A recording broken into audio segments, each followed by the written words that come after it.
Well, I'll give this little cookie an hour before. The fuck, man? Are you fucking kidding me? Well, I'll give this little cookie an hour before we're doing the no pants dance. Time to musk up. Wow. Never ceases to amaze me. What cologne you gonna go with? London Gentleman or... Wait. No. Hold on. Blackbeard's Delight. No. She gets a special cologne. It's called Sex Panther by Odeon. It's illegal in 9 countries. Yep. It's made with bits of real panther. So you know it's good. It's quite pungent. Oh, yeah. Ooh, it's a formidable scent. It stings the nostrils. In a good way. Yeah. Brian, I'm gonna be honest with you. That smells like pure gasoline. They've done studies, you know. 60% of the time, it works every time. That doesn't make sense. Well, let's go see if we can make this little kitty purr. That's right, folks. 60% of the time, it works 100% of the time, baby. Just like the MCU's Bleeding Edge. That's it. 60%. Oh my gosh. He called it right there. And has even got bits of fucking real Panther too, baby. So you know it's good. You can't. I mean, how can you even be more? How can I even be more valid than that at that point? Let's be honest. Somewhere there's a Panther out there screaming, "Why? I need it." Sometimes it may be good, sometimes it may be shit. Sorry about that. I had to drop that on you real quick, Montel, as a welcome to the MCU's Bleeding Edge moment. All right, thank you guys. How's it going? This will be captured in history. This not Montel will be captured in history, unlike short form content, my friend. Anyways, folks, what's going on? This is the MCU's Bleeding Edge YouTube channel and podcast. Oh, what else would it be? Because what other fucking crazy ass group of content creators would ever fucking play some stupid ass crazy shit like that to start their show off, right? This is a freaking Superman Doomsday review here, and we're connecting that into Sex Panther over this bitch. You know what I'm saying? Like, you know, come on now. That's some real shit. That's some real shit right there. Am I echoing? Yeah, I think I am echoing a little bit. We'll figure that out later. Yeah, the whole echoing. Your face was like my insides. Like it's not aggravated. It hasn't gotten to the aggravated echoing point where like you start to want to fucking kill yourself yet. So that's okay. We're good. There's no echoing. I thought I was echoing for a minute. No, so you weren't. Oh, okay. Well, like I said, I'm still being haunted by being down by She-Hulk still a little bit here and there. So it could be it could be the trauma from that. You never know. But anyways, folks, you know, enough about me. All I am is just the humble creator and co-host of the MCU's Bleeding Edge YouTube channel and podcast. You know, but of course, with me, as always, is Cyberneticshark, my loyal, supportive, legitimate, long-term veteran content creator and YouTuber, hitting it up on the panel, getting after it. So my ass can moderate our first ever DC animated film review. With us on the panel for this fucking momentous occasion is, of course, the Johnny Flint, who I've already told needs to change his title of his podcast too. What did I say, Johnny? Johnny Flint Returns. Johnny Flint Returns, bitch. There you go. No, I'm sorry. I apologize, Johnny. How you doing, brother? Doing good. As you guys can see, I have a background character now. Where is it? I can't see it. Oh, it's the one that's moving on the far right. You talking about the dog? The dog, yeah. Oh, yeah. Okay. I'm like, what the fuck is he talking about, man? What am I like delusional here? Like, the puppy came in and went, "Oh, you're on. Oh, okay." Johnny, you had me fucked up there for a minute, man. I was like, am I seeing things? Like, what am I missing here? Is just like, you know, my glasses not working? Anyways, all happy to be here, especially with Superman Doomsday. I'm always looking forward to watching the original adaptation of this great comic book, and hopefully we can compare it and see how it holds up to the remake. Hey, well, you know what? Johnny, it's good to see you again, man. Always good to have you on the panel. And you know what? Your dog looks really cute. I didn't really get a good look at him. But he looks pretty small. What is he, like 20 pounds? 15. 15? All right. Well, I'm sure you're really good to him. I know you're a good guy. Montel, my friend. besides the bits of real Panther, it's good and all that. What's going on, bro? Not much. Just another day in paradise. Glad to be here with you, most esteemed total nerds. I appreciate y'all for inviting me on. I thank you so much for that. Well, Montel, of course we'll do plugs at the end of the show, but since I literally just met Montel within hours ago. So really quick, Montel, just really quick before we get into the review, just really quick, just tell us who you are real quick and just let us know, what your show is called. And, Dodge, will you shut the fuck up? That was your translator right there. He's supposed to be the silent third co-host of the MCU's Bleeding Edge, and he's fucking up his one job. Like, he's our mascot. Yeah. Oh, okay. We got this, Billy. It's not my name. Oh, okay, my bad. That's right. He may be actually supporting the show. I don't speak dog, so only Tuscan. Well, I'll do like I standardly do whenever I'm allowed to be on someone else's podcast. I'll do the standard. Ladies and gentlemen, boys and girls, blurs of all ages, good evening, good afternoon, good morning, wherever you are. Once again, it's your frosty bearded blurdercorn here, on board here with the MCU's Bleeding Edge podcast. I'm so happy to be here. I am one half of the Blurdercorn Speaks podcast. My partner, Miss Angie, who can cook up a storm, but who can talk up a storm too. And I'm 1/6 of the Color Commentary Wrestling Podcast. 6 total nerds who love wrestling. We talk about it and we'll punch you in your face. And I give pile drivers at random. I do YouTube, Twitch streaming. I also do Instagram, and I do among other different things. But most importantly, I grow this beard. Hey, I agree with your beard. I'm jealous of your fucking beard, man. I'm jealous of Cyber's beard. He knows I am. I've told him before I'm jealous of it. I can't grow my fucking beard out as well as you can. So I'm all demasculated and shit just by your presence. I mean, I could tell you how I did it, because trust me, at one point I couldn't grow this damn thing either. Did you buy this? I tried buying some of that grow your beard shit already and whatnot. It didn't work for me. Not that stuff. No, I'm talking about something simple. Get some Jamaican black castor oil and get some rice water, and you'll look like this. Okay, I'll be caught black. Yeah, as a matter of fact, yeah. Oh well, yeah. I mean, I can probably. Yeah, absolutely. I mean, I can't wait. Cyber, I got you again, motherfucker. I can't wait to get that text message and to say, "Hey, Montel, guess what happened?" I was about to say, man, if you could make me black, then, bro, listen, you shouldn't even be on the Bleeding Edge, bro. You're too talented to be on the panel. You know what I'm saying? You need to be fucking with Montel Williams. Oh, not him again. No, that man's tainted. He's some real talented individuals. Anyways, folks, so I'm gonna go ahead and play the trailer. It's very short for this. I'd never seen it before until earlier, and it's only 1 minute long. And I'll be honest with you, this is probably going to be the shortest review that TrueKnowledge has ever moderated ever in the history of the MCU's Bleeding Edge, because these animated films are pretty easy to outline. There's really not much to them. They're very fluid. You know what I'm saying? So I'm not at all going to try to, do scene to scene breakdown during this. It's going to be very simple, very direct, short questions, that are kind of subtopical, and you guys are just going to talk. So let's get into this trailer. The panel is going to be the fucking show, baby, the way it should be. Yeah. Let's do it. That's what She-Hulk told me too. Thanks for reminding me. See, this is why I play Marvel Snap, because sometimes I just need that. Oh, nice. What's your campaign? What the fuck is this? Are you fucking kidding me? Are you serious? We know what you were doing. We know what you were doing. What the fuck? Yes. What the fuck out of that? Wait a minute. I am very confused. Wait a minute. In my defense, look at the search bar. Is how I feel right now. That face right there. Look at the search bar. Look at the search bar. How do you get Phil Collins's "You'll Be in My Heart" confused with Superman Doomsday? It's the curse of Shield. You see the little girl's face in the thumbnail over here? That right there. That's the face right there. You see the thumbnail? She's like, oh my god. This is gonna be the best. I cannot wait to strip this out into a segment for the show. Did you just? Was it like what? Like Rick rolled or something? This is fucking awesome.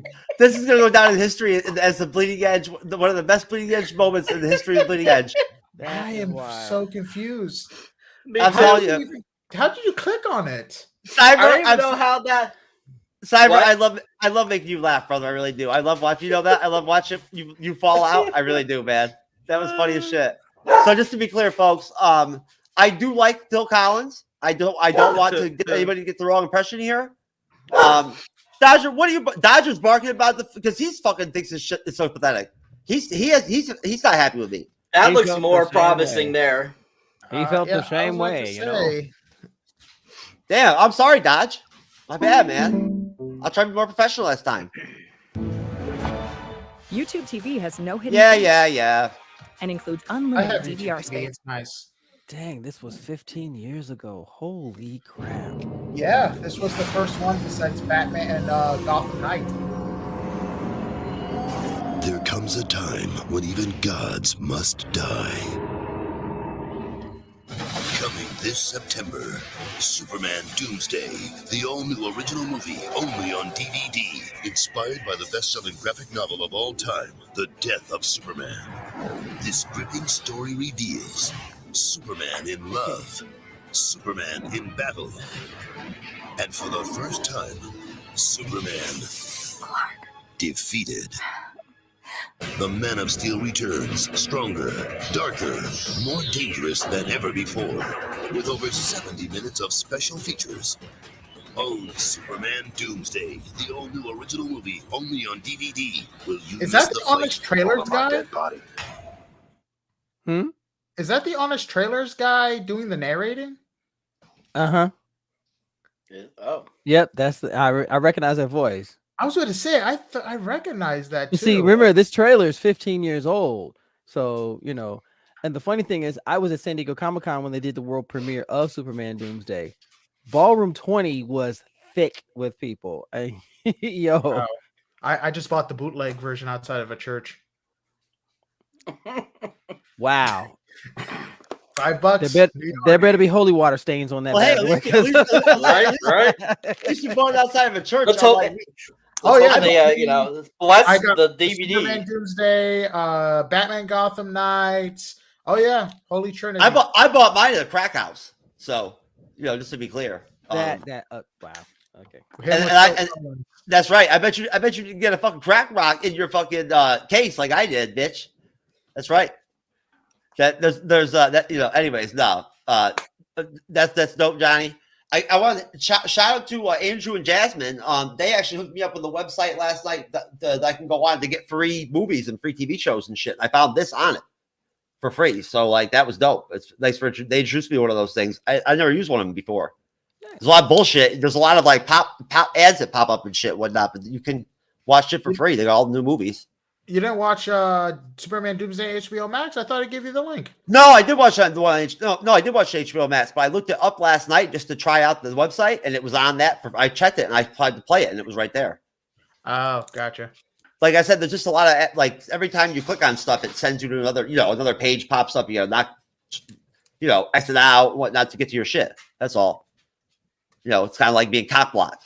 But either way, short trailer, right? Yeah, can you believe that shit, Montel? 15 years, 2000, what? Yeah, 2000 and 7?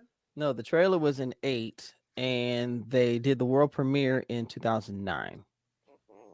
Okay. Yeah. Okay. So everybody's like, "Oh my gosh, it's coming out!" And then when it came out, it's like, "Wait, we're gonna do it in Ballroom 20," and people were just, "Ah!" So you just see this long line of people get into the Ballroom 20. San Diego Comic-Con, if you ever get a chance to go, that is just a religious experience. Well, I bet it is, but you know what? Honestly, man, me and Cyber actually have we're not allowed to be in the state of California, so. Oh, good grief! Do I even want to know why? No, I'm just kidding. Even Cyber's face is like, "What the dear?" It's an inside joke. What did I do? No, right. Now if you're referring to, Jeff, that we don't want to be in California, that would be the real thing. But there you go. You know what's actually a religious experience?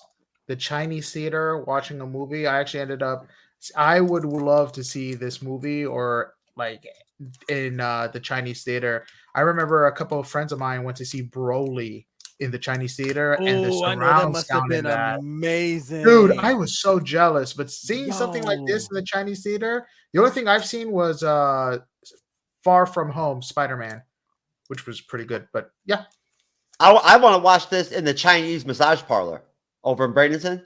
You know what I'm saying?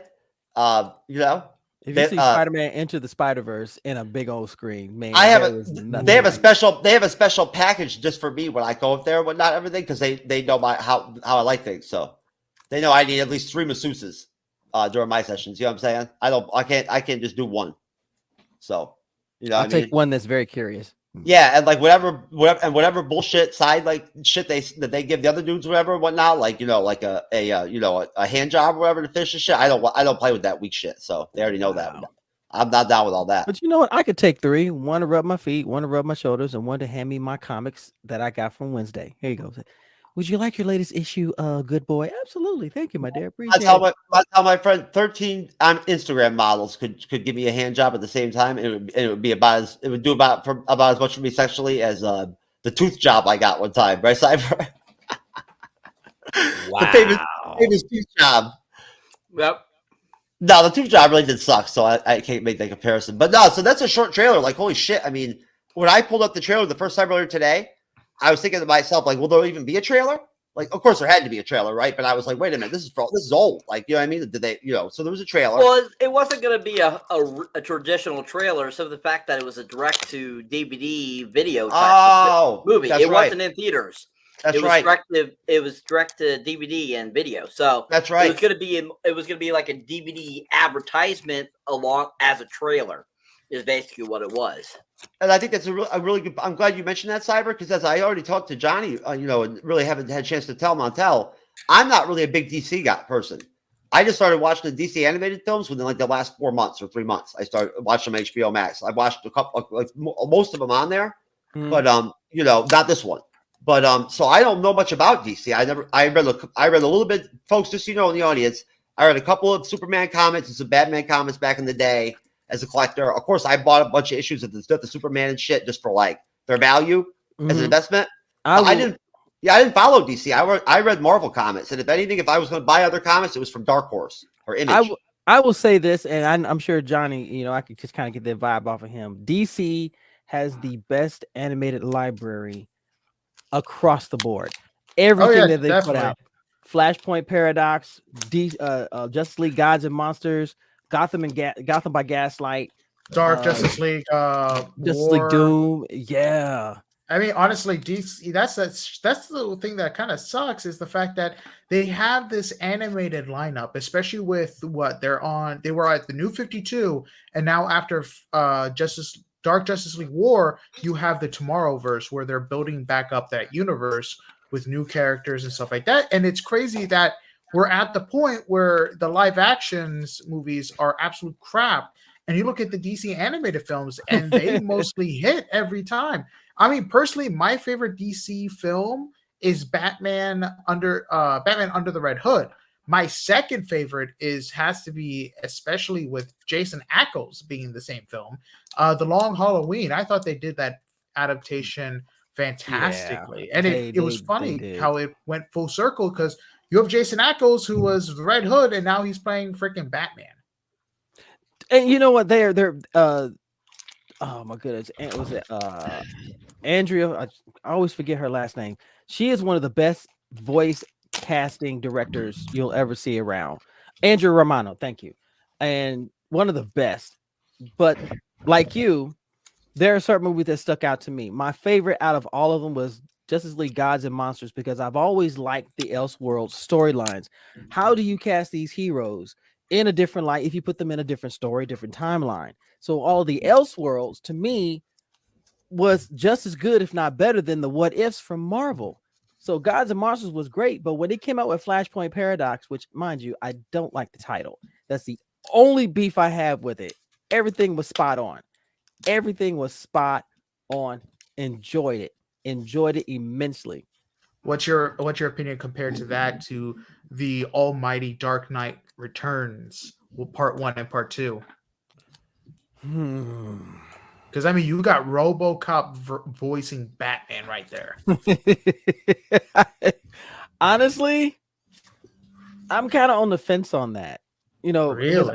The reason why, because I'm big on emotion. I'm big on how, if I read it in the comics, and if you're looking behind me, I've got about 10 long white boxes of comics that I've had since I was 9 years old. So massive influence is comics. But one of the things I've always liked is adapting the story, but still paying homage to the comic itself. Because you're not always going to be accurate with it. It's not always going to be detail for detail. Killing let's joke. face it. Speak the truth, brother. Speak the truth. And I will always give DC their due, because they're not afraid to take the extra step. And when they did Superman Doomsday, I walked into it with an open mind. I literally said, okay, this is the animated version. I know they're going to nerf it a little bit. What are they going to change? They took out stuff that really does not impact the story overall, but the movie itself was phenomenal from beginning to end. When Lois cried, I cried. When everyone gasped, I gasped. I saw Lex Luthor. I said, "You're a bastard. Okay, your mom's a bastard. Your dog is a bastard." I felt everything across the board. Very well done. Very, very well done. Well, the only time that I cried, to be honest with you, was when Superman, actually he killed Doomsday. Like, you know what I'm saying? Like, essentially, didn't he? I mean, like, I was like, nah, I didn't cry, but like that kind of shocked me. But I don't want to get too far into the actual film itself. I just want to say, like, I didn't realize at first. I didn't realize I didn't understand that he actually killed Doomsday, and I was like, wait a minute. If this is my only point is this, and then I'm going to end this. We're going to go into the review. But basically, my only point was that knowing this is supposed to be connected to the actual comic book, storyline of the death of Superman, I just didn't see how that made any sense, because in the death of Superman, Doomsday fucking kills Sup right from jump. Like, that's how it goes down. They fucking scrap, and he kills Superman. Like, you know what I'm saying? They don't both die. You know what I mean? Like, But if you have to look, you got to remember how they do it in the comics is never going to. You can't. No. So we know, Montel, we know that. No, I don't mean to cut you off, but believe me, we stress that. Me and Cyber both know that. Johnny knows that. We all know that you can't translate the comics to fucking the cinematic experience or any of that perfectly. It doesn't work that way. Right. But they weren't going to recycle Doomsday anyway in the cinematic side. They were not going to recycle him. So that's why they did it. Yeah, because his biggest power is also like resurrection too. Well, yeah, that's the thing. I don't know that I haven't watched all the way through the whole catalog of all in the order like hopefully we're going to do, right, Cyber, with these animated DC films. If we can make it happen, we're going to try to do them all the way through. Oh, y'all gonna have a blast! Oh my god! Yeah, and the best part is for me and Cyber, we haven't watched all of them. So like, you know what I mean? Like we haven't. So like just a lot of the times we're going to be watching these films for the first time. Mm-hmm. So at that point, like I'm not criticizing the lack of comic accuracy on the DC part or whatever with Warner Brothers. I'm simply saying it just surprised me because I was like, okay, so like Superman dies, but he killed Doomsday. Mm-hmm. So I thought it was interesting. It was I agree with you. I like that aspect. The self-sacrifice deal, like you kill your opponent, you die with the opponent too, or whatever kind of deal, or whatever. It's honorable. The shock. No, but so honestly, I just want to say that I think I know, even not being a huge DC fan, I've always known. I know Cyber knows. We've always known that DC animated films are the best animated Marvel, the superhero films you're going to get. Mm-hmm. I've watched a lot of the MCU, superhero stuff. It doesn't come anywhere close to this stuff. And even in this movie, you can see that they're going in an adult direction, which I noted in my outline right off the bat, that like right off the jump, you can feel the adult direction that they're going with that first film. Mm-hmm. It's there, right? It's not G-rated. So either way, thank God. No, and so just real quick though, Johnny, what did you think of the trailer? I mean, I guess maybe looking back at it now or whatever, like what are your reflections on it? Well, actually, this was maybe the second time I've ever seen the trailer. First time I saw the trailer was when I got Batman Gotham Knights, so that tells you how old I am. But honestly, I mean, it was what it was. It was like, oh, it's a trailer, but how do I put this? It just felt dated a little bit with how the trailer was done. That's all I can say. I mean, it was like, hey, Superman's gonna cry. someone's gonna cry, someone's gonna die, and all that stuff. So I mean, if I had to rate this trailer 4.5, I mean, it wasn't really. Oof.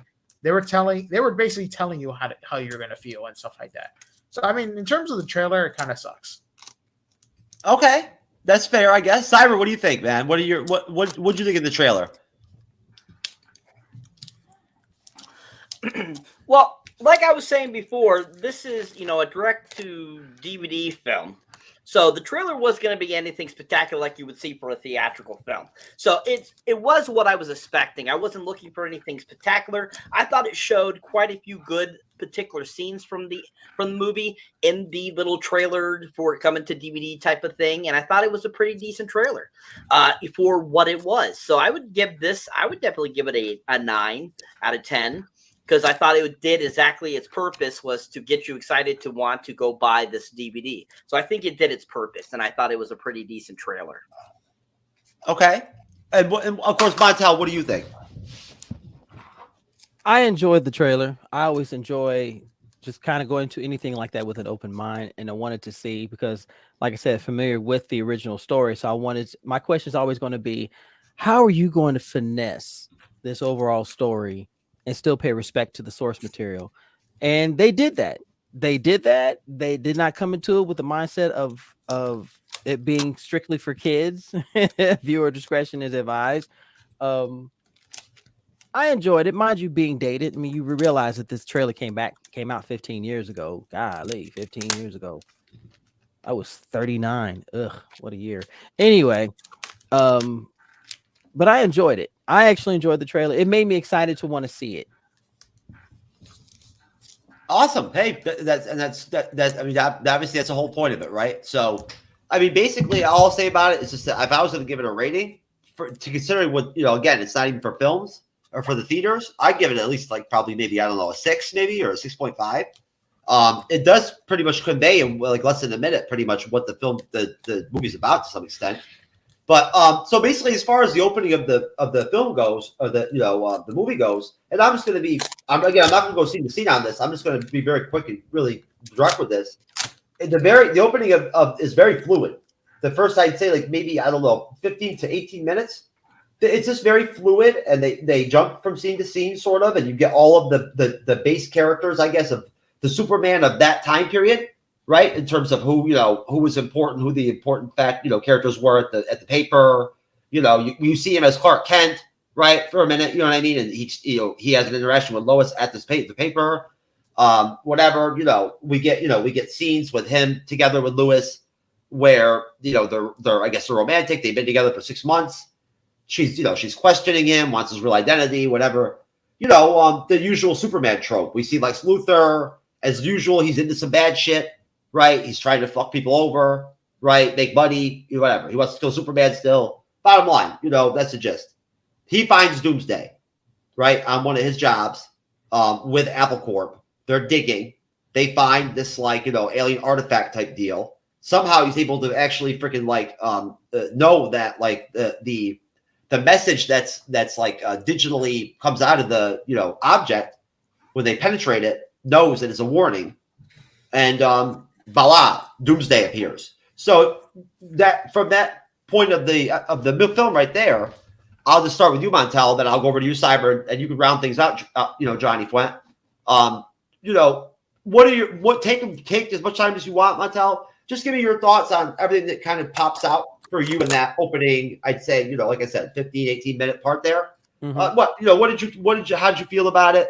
How did you feel about, the characters that are lined up in this movie, all that?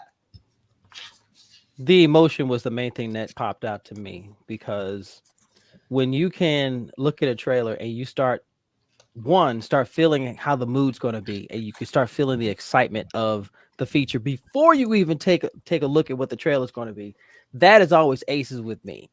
Even if the animation is not the best, or maybe the sound quality is not the greatest, if you catch me and I stay committed to what I'm watching from beginning to end, I want to see the whole thing. The Superman animation has always been just smooth, laid over, not a whole lot of detail to it. And I didn't look too much into that one, but it was just how captivating each character just seemed to be defined, even from the resurrection of Superman. I was like, okay, long hair Supes, okay, I see what you're doing over there. All right, black suits, silver bands, long hair. Oh, I see you not being a hippie. Okay, oh, I see it. And just the respect that was paid to the source material while making it its own identity is what I really enjoyed. So that made me excited to see the feature itself. So, well, feel free to extrapolate, sir. You have the time. Take the time. Wonderful. I have the time. Well, one of the things that I will truly say is this: the character design for Doomsday, I really enjoyed. He didn't look lumpy. In the comic, he's going to be craggy and dangerous looking. He still look like that, but he stayed loyal to this type of animation. The chemistry between Clark and Lois, not Superman and Lois, get that right. If you're watching this, Clark and Lois always made me feel like they were just meant to be, but she understood what he had to do.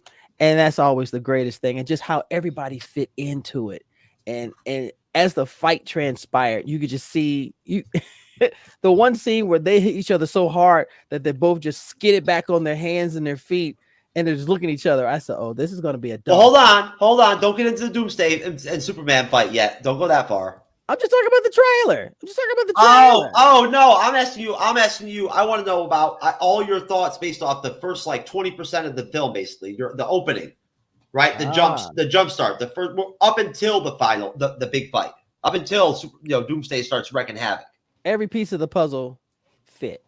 Everything came into place like it was supposed to, and it did not. There weren't unnecessary tangents. You didn't see it just kind of go, oh look, let's go. Here's a pretty kitty. No, focus on the road. Oh, there's a nice looking deer. No, focus on the road. Okay, there weren't any stray animals, as I like to call them, in the story. They stayed true to it. Everybody played their part up until that point. Excellent. And what did you think of the characters that they assembled and how they kind of structured the film from jump as far as who we got? Flawless, absolutely flawless.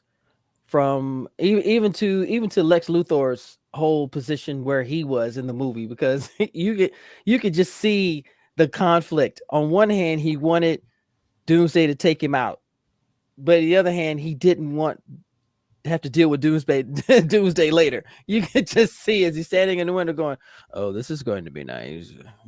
You could just see that, and I felt that, and everybody played a part.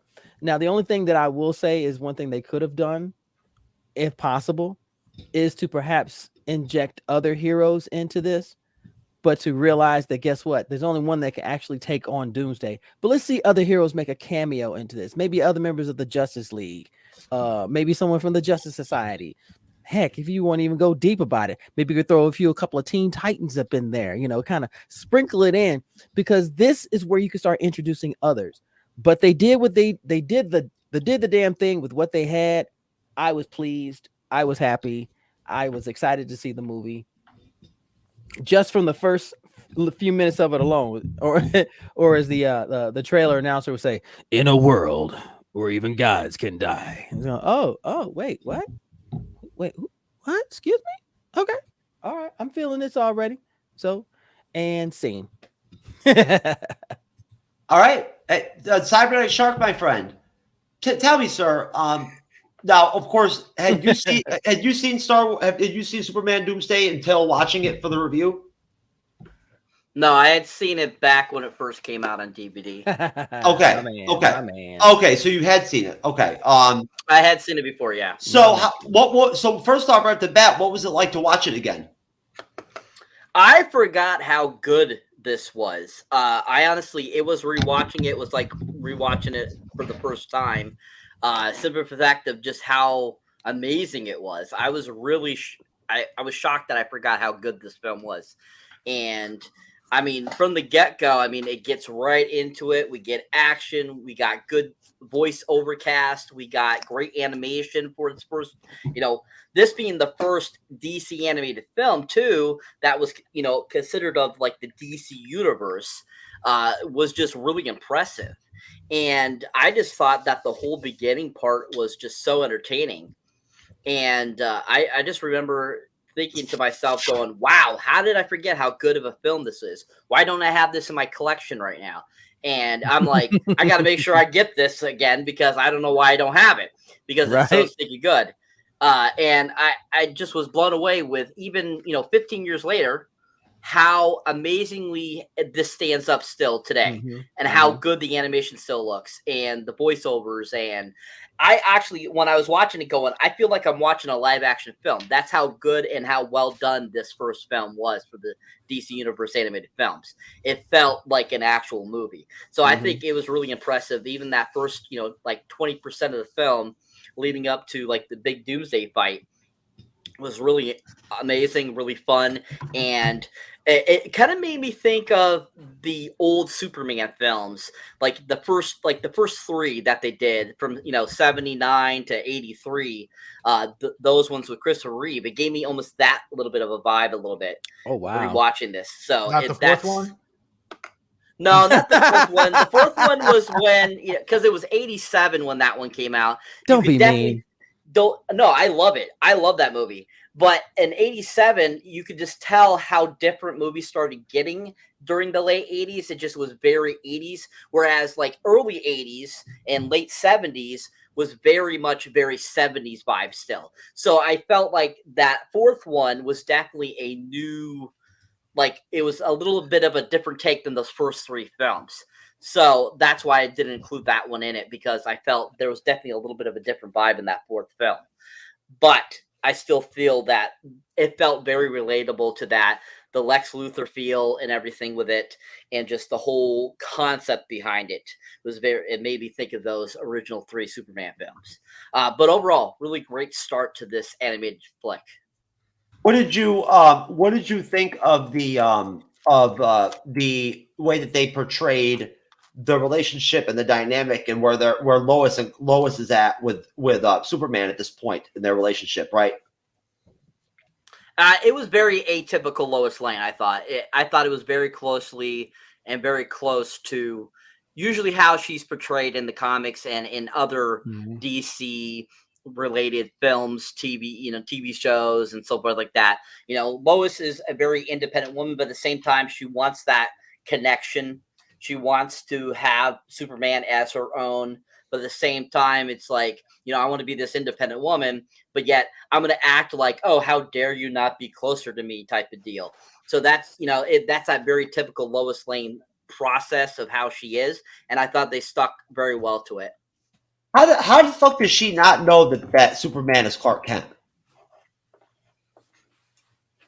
Johnny, do you explain that to me? I don't understand. Like from jump, when you see Clark Kent and you see them at the paper, I think you could tell he looks just like Kal-El. So I mean, well, here's the thing: a few actors actually kind of pulled this off, especially with Henry Cavill. He actually walked in Times Square with some glasses, took a selfie, and said no one noticed him at all. So it's also. If you look at the Christopher Reeve Superman as well, look how he portrays. He's one of the best actors who have seen that transition. Because if you see with him as Clark Kent with Christopher Reeves back in the original Superman movies, he's like very hesitant. He doesn't like puff off his chest. He's slouched. And when he turns into Superman, it's different. The confidence is there. You see him puffing off his chest. You see him actually doing stuff. So, I mean, it's all in the interpretation. One thing I did like about this was the fact that we had Adam Baldwin. If you're a big fan of Firefly, The Last Ship, and then you have James Marsters, if you're a big fan of Buffy or Angel, Spike as Lex Luthor. So you definitely had a really great cast here portraying. Very diverse. Very diverse. Ray Wise is in the film. I don't know who that is. Okay. Johnny, did you ever see Swamp Thing? Which one? The original Swamp Thing from 82? No. No? Did you ever see the film The Journey of Natty Gann? No. RoboCop. Which one? The original.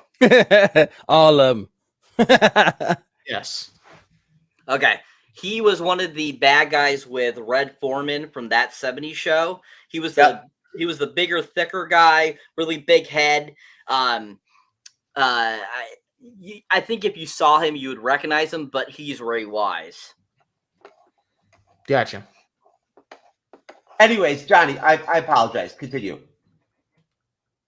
Well, so bouncing off, like I said, in the comics, it's always portrayed, and I think Montel, correct me if I'm wrong. Didn't they see? You're wrong. Oh wait, I'm sorry, you didn't ask me.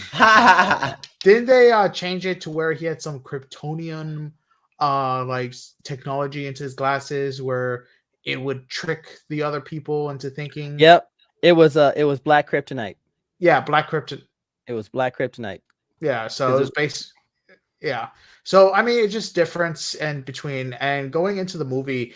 I mean, one thing I did love was the fact that it kind of took on the feel of the animated series, sort of. Like if you watch the animated series back in the 90s or Justice League or Justice League Unlimited, it was like, okay, so it's kind of like a continuation, blah, blah, blah.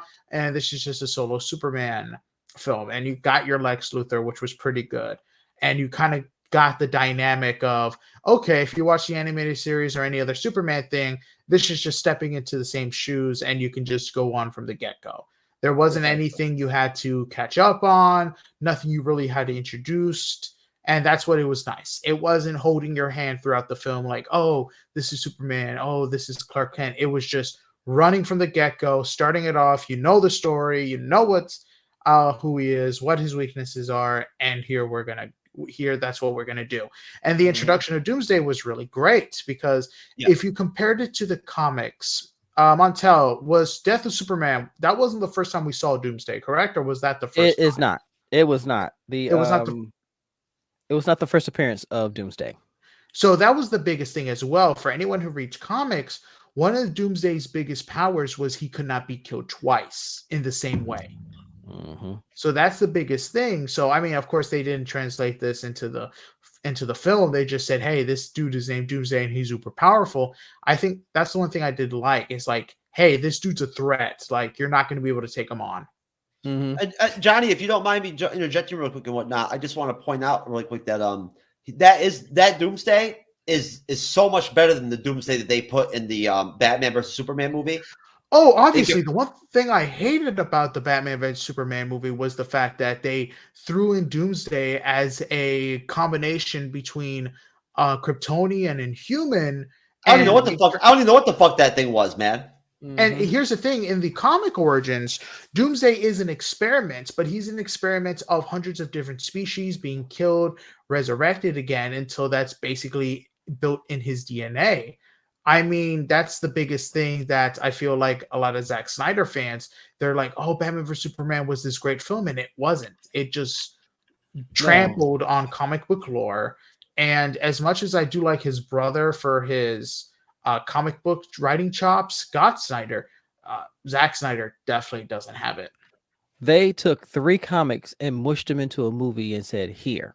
Exactly. I just like, wait a minute. You took The Dark Knight, Superman Doomsday, and really, this is what we're doing? Oh, okay. They're playing catch up. Well, and this is the last thing I'm going to say here with this, and I'm going to go back to you, Johnny. I want to go back. I don't want to get sidetracked off the review and off of actual Superman Doomsday, but I just want to point out that you have to take into consideration that Zack Snyder didn't have any choices in that situation. He was being, told what he had to do in terms of the, I'm saying, that movie. Like, I'm saying, he didn't have like complete control. Like they were going in a direction, they were building something, right? That was not well. Obviously, how did it play out? Right? You know what I'm saying? I feel like people take away from the fact that it was Zack Snyder's dream. I still feel like the people are taking away from the fact, because remember, it was all building up to the Justice League for the Snyderverse. And that's what a lot of people say, like, oh, it was Warner Brothers' fault. No, it was Warner Brothers' fault that they stopped Zack Snyder from completing his Justice League until 2020. Everything that happened with Batman vs. Superman, Man of Steel, that was basically Zack Snyder. And I blame him 100% for that. I think that's perfectly fair, and I respect your opinion. And honestly, you know more about it than I do. You do, and you pay attention more to this stuff than I do. That's why you're on the panel, right? We talked about this already on the phone, brother. I don't hide much, right? You know what I'm saying? I don't play any games with people, so yeah, I don't lie to people. I told Johnny's Rev, I'm like, yo, I don't know shit about DC, bro. Can you come on the panel and fucking save my ass? You know what I mean? I suck. No, I'm just playing. I didn't say that, but no, no, I don't want to get this. That's too big of a fucking discussion to even get into as far as that whole premise right there. What you threw out there, Johnny. We could do a fucking 3-hour show just on that, right? So, like, you know, I mean, let's not go down that road. But no, Johnny, what? Just I guess just wrap up. What are your thoughts again on that first? You know, anything else you have to give on that first section of the film before we get into that sort of not final battle, but that major battle between Doomsday and Super? I mean, like I said before, it felt like it was taking off and doing a somewhat continuation of the animated series that we got from the 90s, which was great. It felt like that, and with the animation kind of taking similar style, but a more mature version. I did like it. So, yeah. Okay. You know, I think that's crazy. I didn't even realize that was Anne Heche that voiced Lois Lane until just now. I didn't realize that was her during the film. Wow, that was Anne Heche. I love me some Anne Heche. I haven't seen her in a film in a long time. But you know, does anybody have any final thoughts on that? Anything anybody want to drop real quick about that before we get into that battle between Doomsday and Soup? Anybody? Have at it. Good. All right. Okay. So right there. Again, you know, we're coming off of basically, you know, Doomsday is out there, right? And he's doing his thing. He's doing what Doomsday does, and that's a good point that Johnny made. Is that putting Doomsday in this film was a great decision because he's the perfect character. You don't need a backstory for him. All he does is fucking kill everything. There's nothing to it. Like, you know what I'm saying? He doesn't have any kind of goal really. So it's at that point, it's all how effective he is and how he looks, right? And how well he does what he does. So Doomsday is just like killing everybody, right? You know, he tears right through the whole, you know, project, the digging project with Applegate and shit, or Apple Corp. Gets into Metropolis and shit. Soups is, you know, fighting with Lois and whatnot, and everything, and Lois is fucking, talking shit to him. And right before they're about to have like makeup sex, the robot, as they refer to him, like, I have no idea what the fuck his name is. The robot, who's actually kind of funny. I found it to be pretty comical, to tell you the truth. He kind of adds some comic relief to the film, which is dope. He pops up and he's like, yo, you got to go to Metropolis. There's some crazy alien shit going down over there. You got to go fucking, go handle your business. Soup shows up and, we get a pretty solid fucking, the military takes on Doomsday. He just kicks their ass. What a surprise.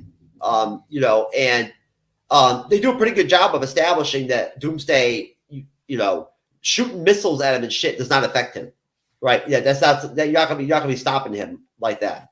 So, Soup shows up, and he basically takes on Doomsday. Lois is there, she's sort of / like participating and also like doing her reporting thing at the same time. Mm-hmm. And they fight it out, and it's a good solid, I don't know, maybe 8 minutes, 10 minutes that they throw blows and shit and whatnot. And basically they go back and forth, and Doomsday is straight stomping his ass. Soups comes back a couple times and fucking stomps his ass too, here and there, but overall Doomsday is winning the fight pretty much, you know what I'm saying? And I guess basically Soups just like gives this all out last, right? At the end there, and fucking just takes him out, and they both die, right? Like, he gives everything he's got, and fucking that's it. He puts Doomsday out. We think, right? We don't know. We think, and Soups dies. Lois cries. It's very depressing. And then we end up seeing, Lois visiting Martha. Martha doesn't even believe Soups is dead, or Clark's dead. Lois is emotional, right? I'm sure probably Montel, you were crying during that too, you little bitch. Anyways, no, I'm just kidding. Did you cry during the Black Panther Wakanda Forever trailer or whatever, the first trailer too, like all those other assholes? Yes, I did. Considering all those assholes, I'm just joking. I cried too. Me and Cyber cried too. I promise. I showed it to that theater in a white suit, and I looked good. Okay. I did not cry to that trailer. Sorry. Well, I went to the theater. The first time I went to the theater, I went outside and chained myself to the entrance because that chick on TikTok said I needed to defend the black people's lives in there and shit in the movie. So I was out there ready to stop any of those horrible whiteys that showed up to kill random black people. Watching Wakanda Forever and whatnot. I was there to fucking defend them. So that's what I was doing. I was doing my duty. I didn't have time to watch Wakanda Forever. That's okay. I heard I didn't miss much anyways, besides fucking the Power Rangers popping up and the Predator, right? So I'm just talking shit. I apologize, Montel. No, you're fine, man. You know that shit's funny though. Did you see the Power Rangers and the Predator and that bitch? I did not. You did not notice? They're right there. Anyways, so Luthor's pissed. Lex is pissed. Because he's like, fuck, I wanted to kill Superman. This ain't good. You know what I'm saying? Like, shit. And they did a great job with Lex Luthor, I thought. Johnny and Montel, in a minute, you guys can tell me what you thought. I thought, what I know about him, I thought he seemed very authentic, right? Well-voiced, well-purposed. Mm-hmm. He played the character out very well. His scenes were really good. We get the Toymaker involved.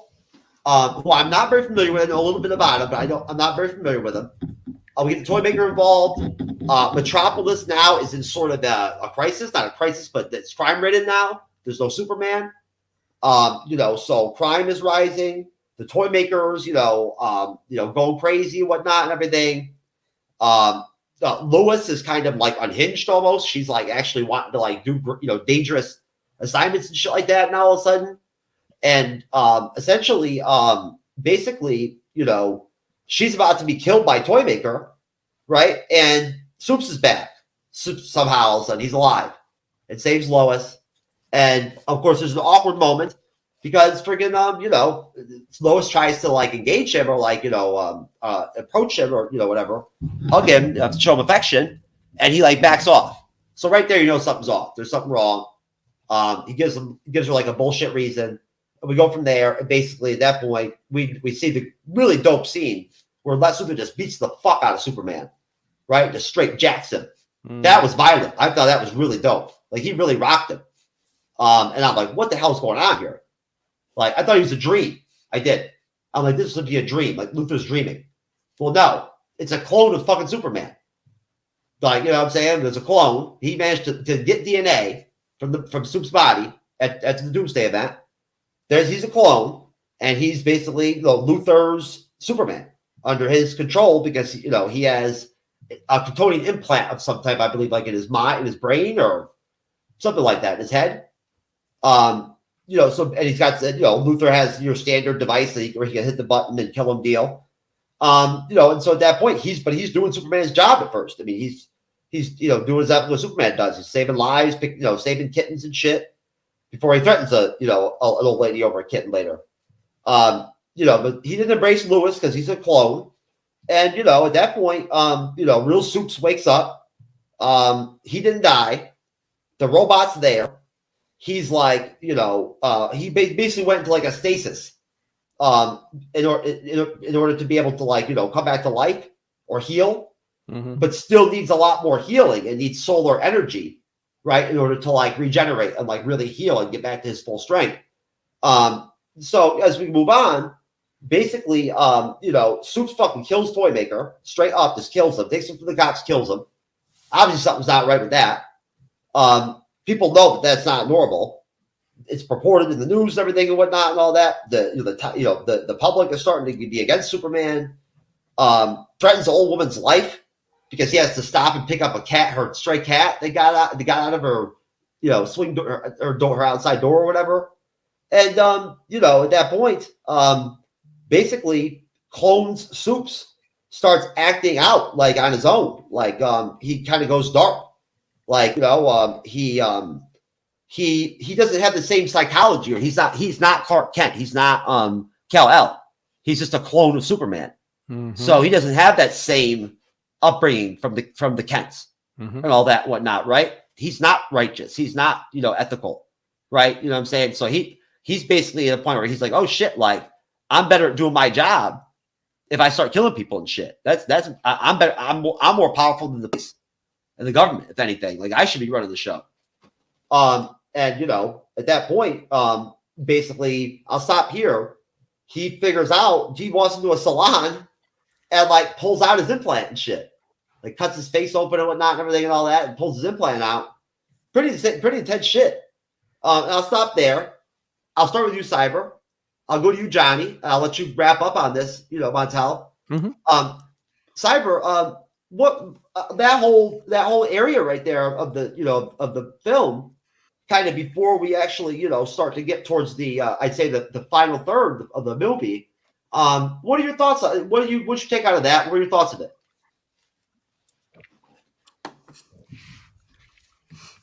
So the whole battle sequence between Doomsday and Superman is fantastic.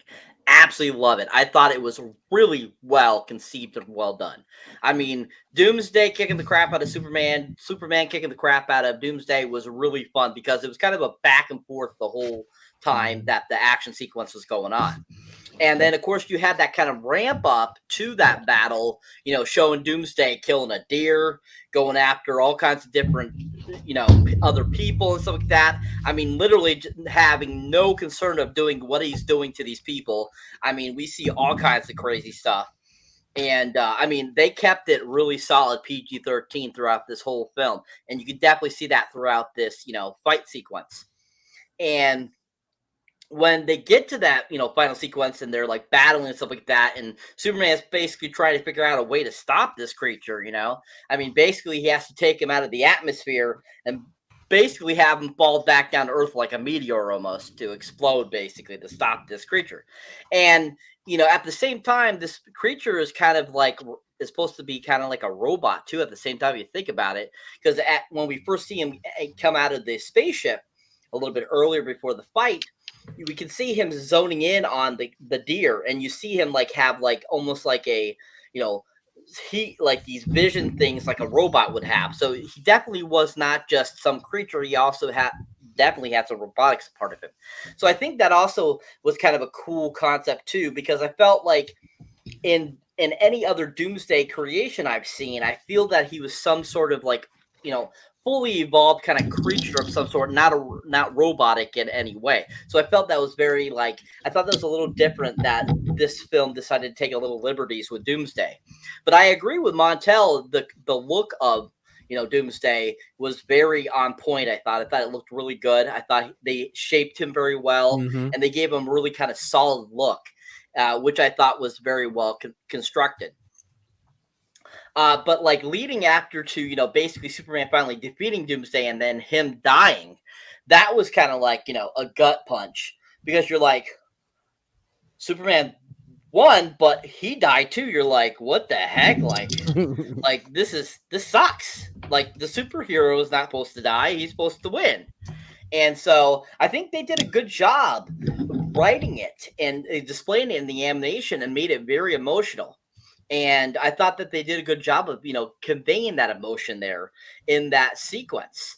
And I thought that, you know, that it was very tastefully done as well. And as we approach through the part where you're talking about where we get this new Superman that pops up and kills the Toymaker and stuff like that, I definitely thought that was an interesting segue into the second part of this movie, because if you think about it, I mean, that whole beginning section, which was probably a good, I think it was 30 minutes long out of the hour and 17 minutes long it was, maybe a 40 minutes or so.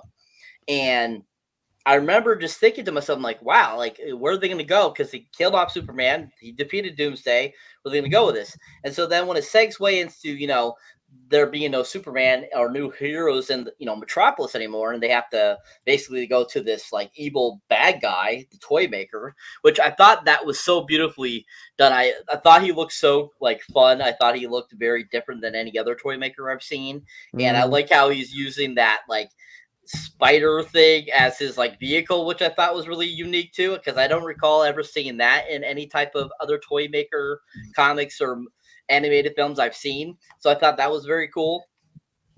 And just like his whole persona of the Toymaker was, I thought, really fun too. I thought it was cool, and I liked how they received him.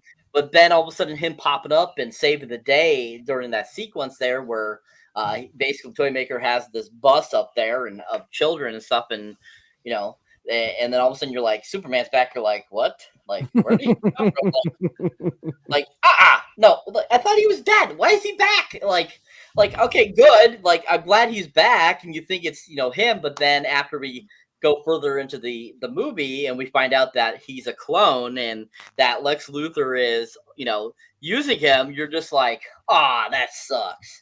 Until you get further into the movie, and then you're like, oh, okay, cool. But at the same time, it's like he's everything that you remember in.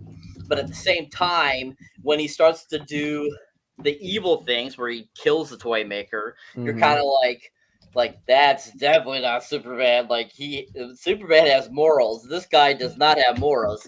So you're thinking, here we go again, another backfiring, project that some evil supervillain created, and I thought that Adam Baldwin, who voiced Superman, did a good job of differentiating the original Superman and then this clone version of Superman. I noticed the differences, and I thought that they did. You could see that very apparently, especially when he kills the Toymaker, and especially that sequence where he's talking to the old lady that has the cat up in the tree. I think right there was a perfect example of differentiating these two Supermans too. I thought was really well done. But I gotta say, that whole sequence was epic, fantastic, and just once again, like I said, proved to be how amazing this film is. Okay, Johnny, same question. So going to the fight again was really great. You could basically, especially with the animation they had, you could feel the punches. The punches that were being felt, the punches that were being given, the damage that was being done. And while the fight was long, the one thing that I did praise the movie for, and I still do to this day, is the fact that it didn't feel like dragged out. That's the other thing. Because whenever fights are long, that's the one thing you're worrying. Is it engaging enough to where you're able to keep the audience still gripped? Or is it one of those things where you're basically watching a Michael Bay film asking why the hell isn't this fight over already? So that's what I liked about how this film did. And then afterwards with the death and then the resurrection of Superman, supposedly, one of the most things that popped out to me while watching this film for the first, second, third time was the fact that Lex was covered everything up with where Doomsday being resurrected was his fault, killing Mercy, but was the fact that, like everybody else, he was psychologically tied to Superman. I mean, think about it. Perry White became alcoholic. Olsen left the Daily Planet, and Lex basically beat the hell out of his own clone because it was that whole dynamic. Basically like Joker to Batman, because that's what Lex Luthor strived to be, better than Superman. And the fact that somebody else killed him left that hole in him where he was basically feeling like no purpose. It was jealousy. The fact that someone actually beat him and it was not Lex. It was not his plan. It was not in a way to humiliate Superman. In a way, it was basically Superman's way of humiliating Lex Luthor, showing that somebody else basically did your job for you. And that's one thing I loved. And going to actually showing how this clone from, I guess, Lex's abuse and just seeing how the world went from first saving Toymaker the first time he came onto the show to where Toymaker escaped again and just dropping him, killing him, and basically kind of going to this Tortarian type of ruling that he wanted to implement. One thing I did love was the fact that Lex was even like goofed on who the hell stole Superman from his tubed. Okay, all right. What do you think, Montel? What is there anything else you'd like to add? Anything your thoughts? You have anything on that? I guess like Cyber kind of said. Basically, I guess you could say a third of or a second of the third parts of the film. I like the lead up to the fight. I loved the sequence up to the fight. I felt everything. You could feel every punch, every blow, just like just like it was said. It's for me, it's always about what leads into it that is going to keep me engaged. I loved how the clone came out to save, but you could tell he didn't have the same things, and people were like, "Is that Superman?" Now, people who've never watched this before would assume that he's somehow resurrected and he's coming to the rescue and everything is great again. But those of us who know looked at this and went, "That's not him. He doesn't have the same moral compass that our original boy does. Matter of fact, he doesn't have a compass. What he has is just a sword. It's like, you're a bad guy, I kill you. You hurt this lady. And that's why Toymaker got it in front of the police station. Didn't y'all notice how he took him away? He's like, this is a police station, right? And just took him out completely. I was like, wow, okay, I rocks with that. And the whole, and to me, when I thought about the dynamic with Lex and the clone, how and Johnny hit upon it, how Lex's ego, his narcissism was killing him because the one person that he wanted to take out was taken out by somebody else, and only thing he could do was take it out on this clone that he built and this clone that he made. And this is where he was feeding his psychological ego. This is what he was, and you could see that. You could see that from the entire onset that, yeah, this robot's gonna be done with this. Lex is gonna lose his total mind. And I just loved how everything flowed, how you could see everybody connected to Superman was affected and how the world had changed. And then you could start seeing and you start asking questions. Movies like this, when you get to this particular point, you ask questions. What's going to happen? What's going to happen next? Who's going to be our savior? What's going on? And I loved how the robot retrieved Superman, took him to the fortress, and just exactly. I couldn't put it better myself. And look at the puppy killed Johnny. Oh my! I thought Alexis Haydia had returned or some shit somehow. She's stuck into the fucking StreamYard or some shit. And I loved how the robot from the fortress retrieved Superman, took him back to the fortress, put him in stasis to be healed. And Lex is going, how the hell did that body disappear? I thought that was the funniest thing in the world to me. It's like, oh, you the master of the world, but you can't tell when stuff is disappearing from right up under your nose. Even your clone is like, I don't like you, and I would take you out now if I could, but you somehow have a link to me with this Kryptonian bubble inside my head wrapped in. See, that's what you call somebody who is seriously disturbed, but their narcissism keeps them looking human. Okay, well, definitely, I appreciate that too. You know, I think that if anything, they really did a great job with the story. I mean, as far as you know, I get Johnny, I get you know, I can understand, and Montel, I can understand from a comic book accuracy standpoint, wanting the comic book accuracy, right? Just like we want it from the MCU, all that stuff, right? Mm-hmm. But at the same time, though, I was happy with. I mean, overall, what as the film proceeded to go through, I liked how they ended up, you know, coming up with this, how they flushed the story out. It's very simple. It's not anything complicated, right? It's kind of like Band-Aid. You know, they don't do anything too crazy. They're not like what geniuses of music or whatever. They're just good at what they do, right? And they're inventive. You know, they're good at basic stuff. And that's kind of, this was like, it gave us like, you know, your usual Superman trope, right? In a very quick way. Like Johnny, like you said, no origin story, like no wasting time, no filler. Right into the fucking game from jump. They throw you right in with all the major characters that you need, really, with Soup, right? You know, for the most part. Other than, you know, with Lex and everything and whatnot. And looking at it from a perspective, this is the first DC animated film. I think it's wonderful how they handled it. Mm-hmm. You know, starting off by using Superman the way they did, and putting the story together that they did. It's very well done in a very short time period. What, less than an hour and 30 minutes for the whole film? Yeah, about 90 minutes. There you go. And you guys are right. That fucking fight with Doomsday and Soups was dope. It was really well done. I mean, for 2007 or whatever. Yeah. Yeah. That's No, wonderful. 2009. Yeah, Wonderful animation. Great animation. You know, really well done.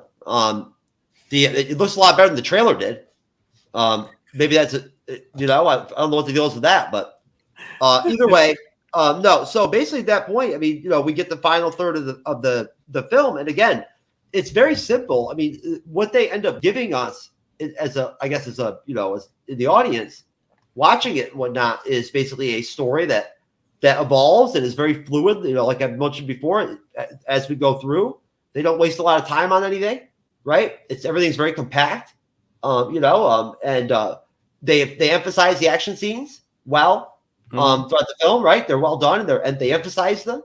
And basically, we end up at a point where as clone soups, if you want to call them, that people believe, that everyone in Metropolis believes is Superman, he's rebels against Luthor, essentially, right? And decides he's going to do shit his own way. Mm-hmm. And, at that point, he even goes as far as, after killing Toymaker, he goes and freaking, basically when Lois shows up to like con Luthor, right? And like Luthor tries to bang her, of course, because he's Luthor, right?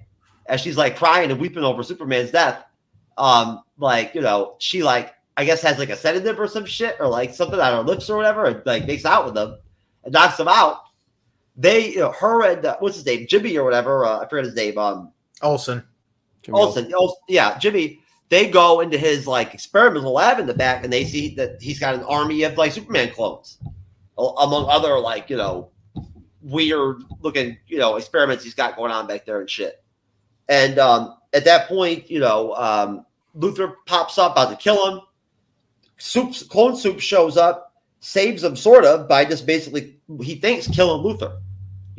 Throws the rhombus room or whatever and whatnot, like right out of the building and shit and whatnot. I knew Luthor didn't die right there. There's no way that killed him. But from there, we launch right into essentially, what ends up being like, I guess our final battle, which is crazy because like, when you think of a Superman Doomsday film as a title, you think to yourself, oh, well, the final battle is going to be Doomsday and Superman, right? Isn't that what you would assume? Well, hell no. Instead, they give us a story where we get the Doomsday Soups fight from jump, and then we end up with an actual fight between clone Soups and essentially black suit Soups, like long hair Soups, as Montel said, right? Mm-hmm. Long hair Soups, who is not completely at full power yet. Right, like again, the robot, a lot lets him know that, like, again, Metropolis needs help because of clone Soups has become like public enemy number one, right? That they've declared like a citywide emergency or whatever because of Soups and clone Soups, and basically at that point, the robot I think tells him he's only at like 67% healing or power or whatever. But he does have, and you guys can tell me what it's called. He does have the Luthor like hit kryptonite laser gun or whatever and shit, the zapper, right? What is that thing called? Don't get me to lying. That's okay. We don't need a name for it. You believe me? You don't want the name? I'll give it. So. Believe me. So, anyways, because I'll give you something super shooty thingy. Yeah, let's just stick with what I called it from the start because what I'm thinking in my head is not good. So, no, I just call it as simple as a kryptonite gun. That's all it is. There you go. Right there you go. Yeah. So, either way, he's got that fucking thing, right? And and he's got long hair now too, so he looks different than the clone Superman. So that's good. Definitely well planned, right? Good move. And, at that point, basically, Lois is known from jump that was not Soups.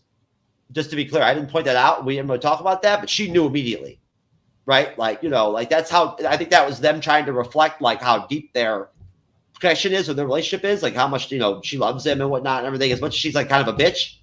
You know what I mean? Sometimes she's not as bad as like Kit, right? Cyber from fucking Willow, but, not at that level.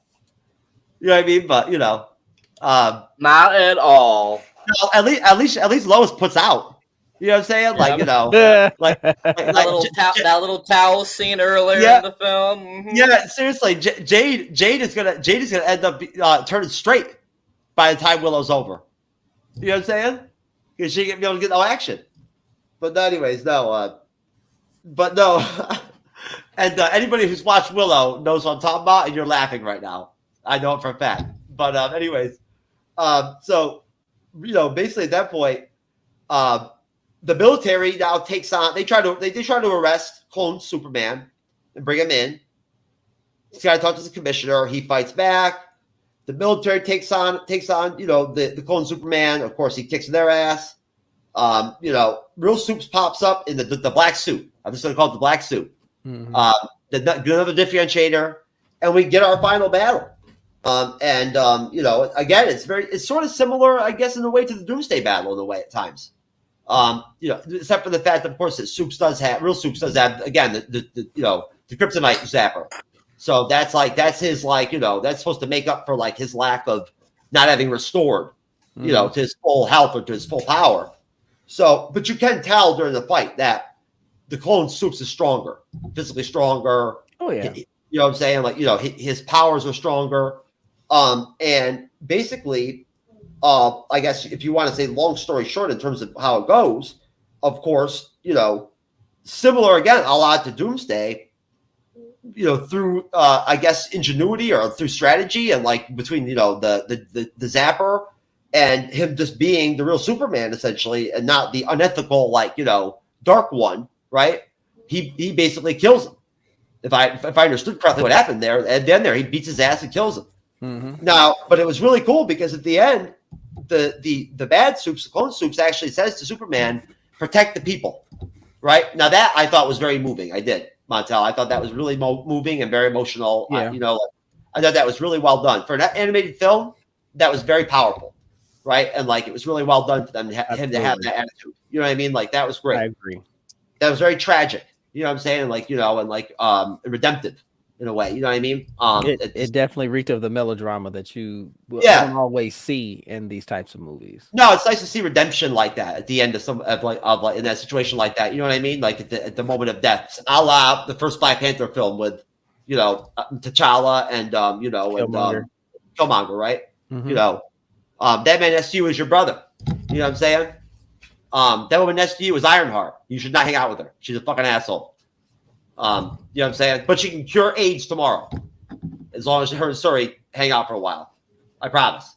Either way. So Clone Supes dies. Of course, the only problem is that he wore the Superman suit the whole time. So as far as Metropolis knows, the Dark Superman is they don't know who the hell he is. Because just like, Lois, they're wearing some kind of LSD type goggles or something, and can't tell that even though Clark Kent looks just like Superman identically, you know what I'm saying? That this black suit dude, because he now has long hair, is not Superman apparently. I don't know. I'm sorry, folks. I think it's kind of funny, but no. So basically, long story short, real Superman is alive. Okay, I mean, Lois and him reunite, which is really nice. And they talk about the fact that Clark / Kal-El says to him, sister, sort of, how will anyone ever let me come back in, or how everyone's always going to hate me. And she says, it'll work its way out, you'll be able to come back. And of course they end it with, what would you expect other than Lex Luthor is alive, right? Mm-hmm. He survived. And of course he still wants to kill Superman. There you go. And then he gets his happy ending, and the woman comes in with the towel and all. No, I'm just joking. So there you go. That's the end. And hey, wonderful film, really great. And obviously we'll rate it in a little bit. But I'll start with you, Johnny, for the first time. We'll kind of circulate here. Tell me, sir, what are your thoughts on that whole last third there? Take your time. Is this the final question you're going to get? So have at it. Well, I did one thing I did find it hilarious was that Lex thought that the clone Superman would fall for walking into that room again. I thought that was hilarious with Lex running into that room, having the gloves ready, and they're like, smartest man alive. And clone Superman just picks up the building and just throws him. I love that. I love the fact that Superman knew that to fight someone similar to him with the same powers and same weaknesses, he would have to fight a little dirty, especially since he hadn't fully recovered. from his previous fight, and the fact that even during the fights, it was a battle of beliefs. But in the end, I mean, Clone Superman still had that belief for the people. Everything he did was not to deter or to hurt the people. It was just his viewpoints on helping them.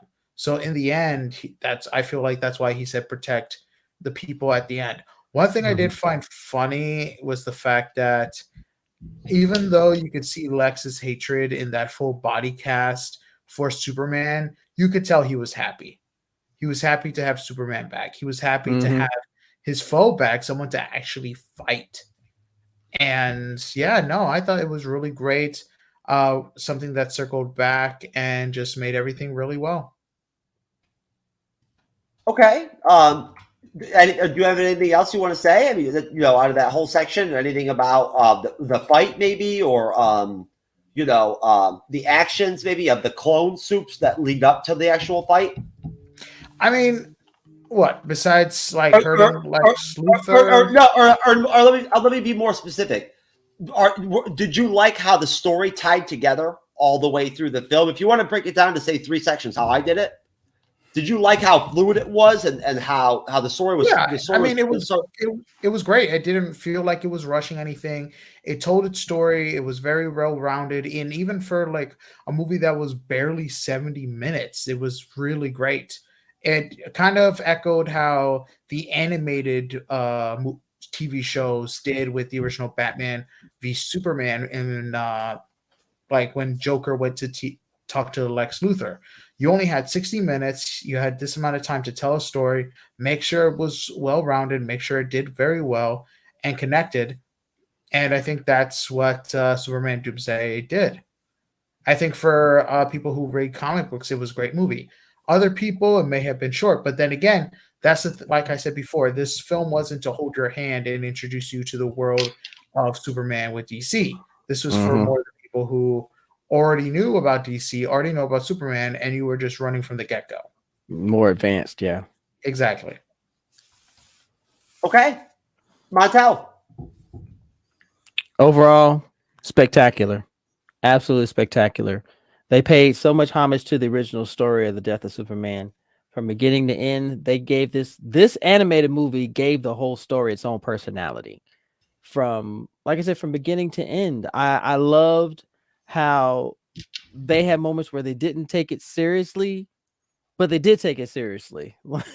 Like Johnny mentioned about Lex thinking that the clone was going to fall for the same thing, and he took the overkill solution and just took the room and he said yee, and just tossed it. It's like, you know what? I'm not gonna fall for your bullshit again. Here we go. How about this? Chaka! He did that. I ain't gonna lie. I sat down and I laughed because I was like, bro, you actually thought he was gonna be that stupid. You, the smartest man on the planet, one of the most narcissistic people in the world, who's aware of plan on top of plan on top of plan, didn't expect this clone to take the one route that you didn't expect. And I'm not gonna fight you. I'm just gonna just chuck the whole thing like a ball of paper. But the movie, and again, I'll piggyback on what Johnny said. This movie was not designed to introduce a new generation to Superman. What it was supposed to do is to continue to pay homage to the stories that have been put out about Superman, the struggles that he's gone through, identity-wise, being a hero, the challenges of being a hero. And if you look at what the clone actually represented, the clone represented a what-if scenario. What if he had no heart at all? If he was not the red and blue Boy Scout that people make him out to be, and he was just as dirty as the Plutonian in the Irredeemable comics. He just didn't care. He had a purpose. He was like, I'm just going to do it my own way. So, and it was fluid. It was fluid. The storytelling, no extra bumps. Everything had a purpose. I loved it. That is pretty much my final say over the whole thing. The movie overall, it stood up to the test of time. I could show this to friends now in 2023, and they would love it. They would absolutely love it and ask for more. Yeah, I would. I mean, I don't know, but I would think kids these days. I saw at least some kids these days would like a film like this. Like, like I'm thinking the kids, like teenage kids, right? I ain't worried about the kids. No, but still, though, I do. I mean, you know, I do wonder. I do. I'm kidding. Kind of stuff. I'm kidding. I'm kidding. No, but you know what I'm saying. You know what I mean? Like, Yeah. you know, you like to see some kind of. It's nice to hear once in a while to see. You know, good luck with my daughter trying to get her to fucking watch something like this or whatever. You kidding me? I'm lucky if I can get her on the phone. But I want movies like this to inspire them to want to go back and read. That's the key. I want them to be able to go back to the source material. And see, okay, you have this animated feature. Let's go back to the source material. Let's see what was missing. What's up with the other characters? You know, let me learn more about it. That's the inspiration that I like to see this. That's right. And before I go to cyber, I just want to point out that you know, it's important to remember too that, you know, as we continue to evolve as a society and culturally and whatnot and everything, and people continue to move away from reading actual books and like actually reading things that are on print, you know what I mean, and whatnot, and everything starts to become all digital, right? You know what I'm saying, and whatnot. All people do is watch things, you know, movies and things and whatnot, TV to consume information. Eventually, because that's eventually where things are going to go to some extent. At that point, things like this movie are going to become like historical documents almost, you know, or legacies, right? Agreed. In a way, you know what I'm saying? Agreed. So I just want to point that out. Not that I'm trying to wax philosophical up in this bitch or anything like that. I'm a grimy ass motherfucker. I'm going to stick to what I know. You know, no point in hiding my real truth here. Cyber. What's up, brother? What are your thoughts, man? What did you take out of that ending? And what do you think about the whole film itself as a whole? Like, you know, and I'm gonna ask that. That's actually not fair. When Cyber's done, I'll at least ask Montel. I'll ask you and Johnny the same thing. That too. And what do you think, Cyber? You know, about the film itself? How well they pulled it together? The story. Were you happy with it? Was it too simplistic? So, the last portion of the movie is just as fantastic as the rest of the film, I think. I really enjoyed it. I liked the final battle sequence between Clone Superman and Superman coming back. Him in the all black and the longer hair, I thought was really cool. I liked that. It helped differentiate the two while they're fighting so that you weren't confused at who was who. And I appreciated that. I liked that they did that so that you weren't like that whole kind of thing you usually see in some movies where there's a clone and it's like, oh, which one's the real one? And it's like this at least differentiated them so they knew that there was definitely a difference between the two, and I like that. But the whole last section of the film really was done well, and I thought the action was really well done. I thought that it differentiated a little bit from the Doomsday fight. So the fact that they were using the kryptonite gun and using the, you know, different techniques to battle this Superman versus fighting Doomsday himself. And I like just the whole concept and everything about it. And as a whole, I thought it worked all so well together. Like I said before, I was blown away again because I had forgot how good of an animated film this was, and that how well put together it was, written, animated, and just voice talent in it. I mean, Anne Heche as Lois Lane, you know, I thought that was really fantastic. I thought she did a really fantastic job. I loved Adam Baldwin as Superman. Kevin Smith, that directed Mallrats and stuff like that, he actually has a voice role in this film that a lot of people don't know. It's just this small role. It was a grumpy old man, but he did do a voice role in this. And I just thought it was a really well done, all around great animated film that just really rocked. And I mean, the whole concept, like at the lab where we saw the clones and stuff like that, I thought was really genius too as well, because that whole sequence where Lois, you know, basically seduces Lex to, you know, be able to render him unconscious so they could do what they needed to do, I thought was really clever, and another way of showing how different they are from Marvel a little bit by going more of that darker route, by including that sexual innuendos into the story. And this being an anime film, you know, which a lot of people, I'm sure, were like, oh, I thought this was more for kids. Well, no, this is really more adult themed, I feel. Going with that hard PG-13 for this, they went that route. And I thought they did a good job with that, giving us a really solid, like a very much a film that could be liked by everyone. And I thought that this showed just the great direction that DC Universe animated films were going in right from the get-go. So I think that this movie delivered all that in a great package and just gave us a really solid first film in the DC animated universe. Okay. Well done. Well said. Johnny, and then I'll go to you, Montel. Were you happy, like as I asked Cyber? I mean, were you happy with just the story itself, the way that they laid the film out? Overall, was it? Did you feel? I thought they did a great job. Would you agree? Yeah, I mean, I have no complaints. Montel? Spot on. Absolutely spot on. Like I said before, they did a really good job with what they had. They didn't go too deep into it where you would lose the audience, but they kept it fun. They kept it exciting, and they kept it adult. You don't want a story like that to become so kiddie and or try to make it so childish that it loses the spark. And they did a really good job of making it one of the first ones to just say, okay, what's next? What's the next movie? I want to see this. Let's go. So yeah, definitely overall, I enjoyed it. Okay, let's do ratings then. I'll start off.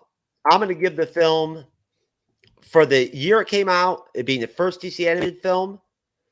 I'm going to give it at least an 8.75. I think that's fair. So, you know, I don't want to go too high because we got a lot of these films to review, right? Cyber and Johnny know I like to save my tens. So, you know what I'm saying? And we got a lot of these bitches to review. So, I got to be fair right now. I can't just start off from jump with the fucking 10. So, you know, what do you think, Montel?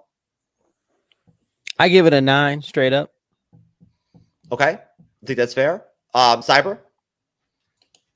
Solid 10 for me, sir. Of course. Like I said, blown me away. Solid 10. Okay. I'm sure that you'll be blowing She-Hulk the next time you get down by She-Hulk, so don't worry. Anyways, Johnny, you ready, my friend? 9.5. Okay. And I think that's very fair. I do. I think those are really great ratings as far as the four of us. I think it's nice to see that the differential, the range, the contrast, right? Mm-hmm. You know, it would be kind of pathetic. It would make no sense if somebody else had dropped a 4, right? You know, out of that shit. You know what I mean? I'd be like, are you fucking kidding me? All right. Did you watch the same movie that we all did or what? No, I wouldn't say that, but no. So now I'm gonna pull up this Rotten Tomatoes really quick because I thought it was interesting. I wanted to see how well it did. At least again, this is Rotten Tomatoes, so we're not talking about financially. I don't even know what the budget was. I didn't even look. Next time we do one of these, I will. I'll look and see what the budget was, you know, whatnot. I mean, it is animation, so it ain't cheap. But you know, either way, let me pull up this Rotten Tomatoes so you guys can take a look at it, and you can tell me what you think, and if you think this is fair. The budget was $3.5 million. There you go. Okay, 3.5 million. Okay. Yep, and the box office was 10 million. But the box office, well, it didn't go to theaters. Well, no, that's when they say box office, that's what I mean. The release of the film. That's so they made. Yeah, they made 10 million off of it. Okay, okay, so that's not bad for off a 3.5 million budget. I think that's pretty solid. That's 3 times the budget. Oh, yeah. And if you saw the trailer, you know they didn't spend anything on marketing. No, Zero. No. They used crackhead Whitney Houston to lead the marketing program. But no. So what do you guys think? We got a 50% tomato meter rating. We got 50% audience score. Okay, that surprises me. That's the part that surprised me was the 50% audience score. Now. Again, we're not going to get deep into this, but this is what really fucked me up right here. Easily the most disappointing entry in the DC Comics animated film catalog from Jeffrey Lyles. Now, okay. All right, that's the violent cartoon spinoff with classic superhero. I want you to take note real quick. Each of these are paid critics. Yes, they are. Their opinions don't mean jack because they're not real fans. They're not real comic fans. They're not going to understand the ambiances because they're not familiar with the characters. They're just going to look at it from a cinematic standpoint, a cinematic viewpoint. Okay, Thank you. This is trash. This is hot garbage. And I said, you know what? Ever since Siskel and Ebert died, y'all's opinion don't mean squat to me. Okay, I'll talk to people like Johnny and Cyber and Jeff. Hey, guess what? Let's get your take on it. Obviously, you're familiar with comics. So what do you think of the story? So these guys, they're irrelevant as far as I'm concerned. What so Johnny can go, so Jeffrey can go suck it. No, but let me ask you a question though. I mean, obviously, like this is the thing. This movie was straight to DVD. At that point, there was I don't see why there would be like this like massive expectation from it, like in that time period, in that year, right? For a DC animated film or whatever. I don't see why there would be this like I don't see why there would be a need for like any big, expectation where someone will be super disappointed by the movie. Is my point, right? Like the movie didn't go to theaters. True, but the disappointment is only for and I use this term very frequently. If you're a muggle, you won't get it. I get what you're saying. I do. If you're a muggle, you won't understand the ambiance, the nuances between Lex and Superman. You won't understand the clone and the robot, any of that. You won't understand that. Now, comic fans, we see what they did. Sorry our about that. Our appreciation is going to be legit. So when I see critics, I'm like, you're not even real. Why am I listening to you? I had someone tell me a movie was trash. I went and enjoyed all 2.5 hours of the movie, and I said, "Oh yeah, you're still a virgin. I can tell." Yeah. No. I'm gonna get off my soapbox. I like that. That was interesting. I like that. You're still a virgin. That was good. And Cyber, he was with me. He completely understands. And I know Johnny does. Johnny just, bless his heart. He's exhausted, but I understand. Bless his heart. No, Johnny works hard. I know. I can see. No, he does. But at that point, then, hey, let's wrap this up then. Let's get into plugs. I bottom line, folks, I know I enjoyed the movie. It was the first time I ever watched it. I thought it was great. I enjoyed the hell out of it. I'm looking forward to the next one. Cyber, can you tell me, sir, or can anybody, what comes next in order after this Superman Doomsday? Gotham Knights. Gotham Knights. Oh yes. And this is a funny thing. This actually takes place in the Christopher Nolan universe. Really? Yes. Now wait a minute. What do you mean by the Christopher Nolan universe? The Dark Knight, the Batman Begins, the Dark Knight. During the time that Nolan did the trilogy. Yeah. Looking at the list, though, the next film would be Justice League: The New Frontier. If we're going by release dates, that was considered the second film to be released. Really, I thought that Knights was first. No, New Frontier was February, and they did Gotham Knight in July. Gotcha. Okay. So we'll be doing New Frontier. Oh, I would have been excited either way. I mean, I love the Justice League animated films, and I've never even watched one of the Batman animated films. Well, no, I've watched one of them. So Frontiers is actually based on it. If you look at it, it definitely has the Silver Age-esque style. Yes, thank you. It's very much like oldies taking place during like way back when. And it's actually pretty interesting. I like, especially what they did with like Wonder Woman. I found it was very interesting in that film. Shout outs to Darwin Cook for doing the thing, man. Darwin's artwork is spot on. It just fits so well. Most definitely. And yes, as I have the graphic up right now, I just want to go ahead and just say shout out and we're very appreciative and thankful for all the support on Twitch, on Rumble. I can't even accurately figure out what the hell's going on Facebook, unfortunately, again, because of the unfolding bullshit I'm having with StreamYard, trying to get our lives on our Facebook page and live. But I'm still trying to work it out. I'm dealing with it. Believe me, I'm going back and forth with customer support and whatnot.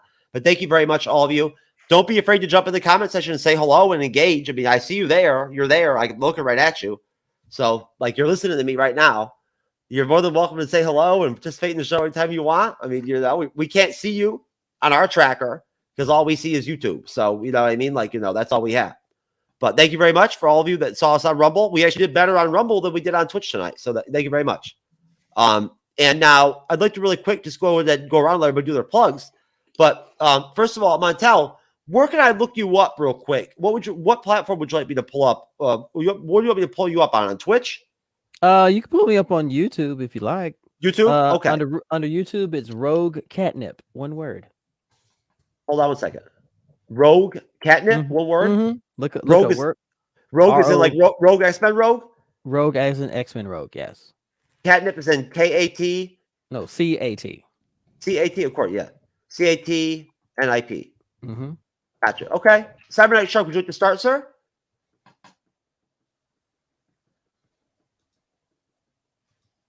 I'm sorry? I'm sorry.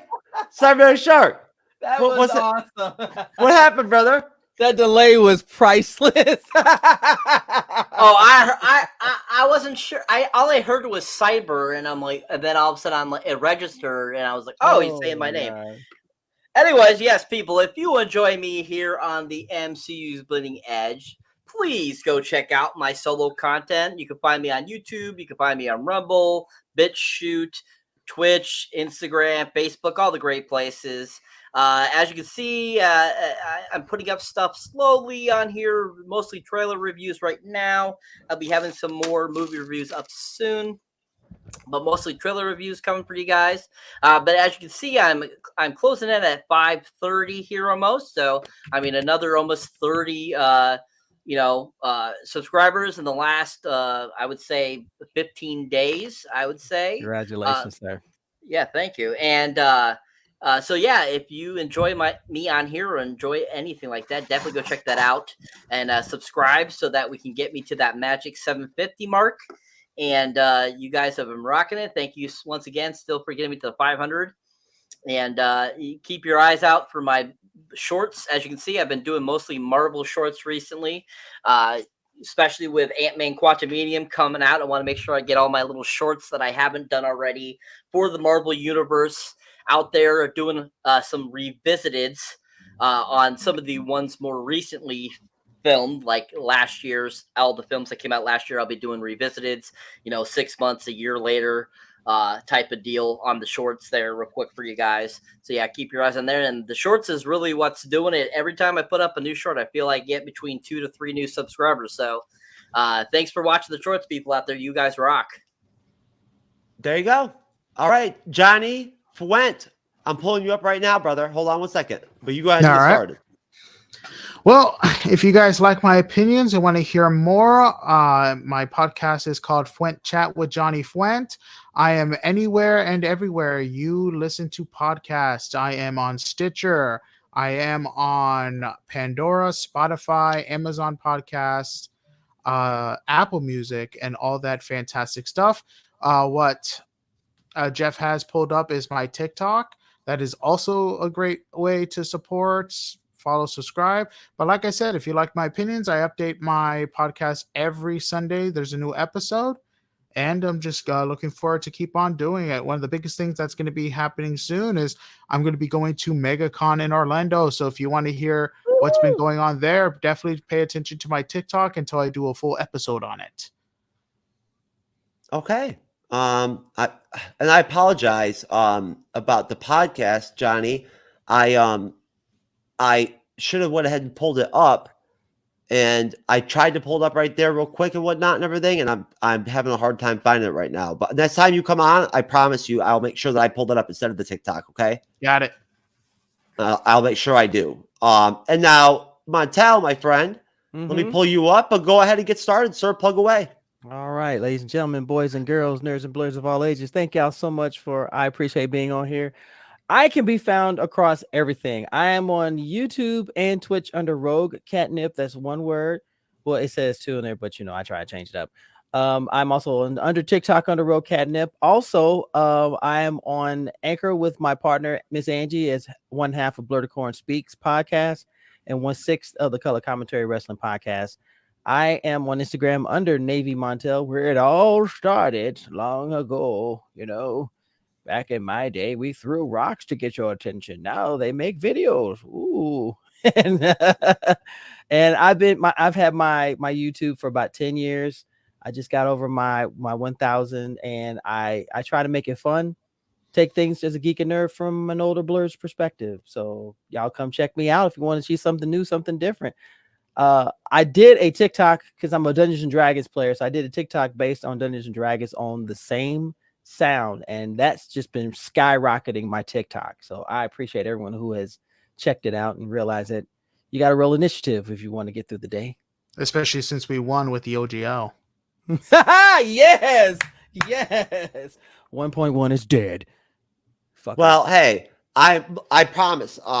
Same thing, Montel. The more I know, I know you and I record with you and whatnot and everything, and I'm aware of everything you got going on, just like with Johnny. I'll make sure I'm more prepared and whatnot. If anything, so that no, you guys deserve it. Johnny deserves to have his podcast shown during his plugs and whatnot and everything. Just not just his TikTok. You know what I'm saying? And that way, same thing with you. That when you come on this time, I promise I'll make sure that I get more of your stuff up. I'll get your IG up. You know what I mean? I'll get your Twitch up and whatnot too, right? That way you got more to work with. I appreciate it, man. No worries. Nah. And then maybe I can try to convince Cyber if I can put some of my private content up. So I can plug that. You know what I'm saying? Even it's not for sale. I just like to plug my performance. Let's just put it that way. But no. Anyways, folks, so that is the review right there of our first DC animated film, baby.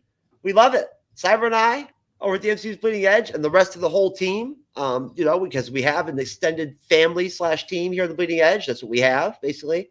The only people that don't come back to us are assholes, essentially. Cyber will certify that. And that's the reason why. If you are a complete fucking asshole, I will go ahead and just straight name drop you in a live stream on Facebook real quick. You know what I'm saying? And believe me, people will know from jump that it wasn't me that caused the issue. Because they just fucking immediately asked me, what did that guy do? Or they asked somebody else. So just to be clear, when I name drop you, it ain't good for you. It ain't helping you too much. Because I'm TrueKnowledge, baby. So at that point, I'm keeping it real. But anyways, hey, Montel, I want to thank you very much, brother, for being so kind and generous with your time and whatnot, and being such a fucking solid dude and facilitating coming on the panel so quick and whatnot today. That was dope as shit of you, man. I really appreciate it. Real recognize real. Johnny Fuente, you are Johnny Fuente, man. What else can I say? I'm happy with your title on your podcast. I never try to change it. But if you ever do want to change it, just let me know. If you want to go in a Jar Jar Binks direction, I'm your guy. You know what I'm saying? I got your back. I'll keep that in mind. That's right. And you know what? You'll see Johnny, I'm sure, soon on the Sunday show at some point in the next couple of weeks, where we're still previewing Phase 5 and Phase 6 of the MCU, everything that came out from Comic-Con, the Comic-Con panel 2023. We're breaking it down every Sunday, 7 p.m. Eastern, 4 p.m. Pacific. We're doing Loki Season 2 preview. It's probably going to be 2.5 hours long on Sunday, 7 p.m. Montel, if you want to join, you're welcome, brother. I've still got 2 open spots in the panel, and I have not even really made much of an effort to even reach out to anybody. And I've already got 3 solid fucking people on it. So, Renee, Loki's mom, is my special guest host on Sunday. She's always there. We're breaking down Loki Season 2. I think it's going to be a pivotal Disney Plus season that's going to be leading right into Avengers 5 and 6.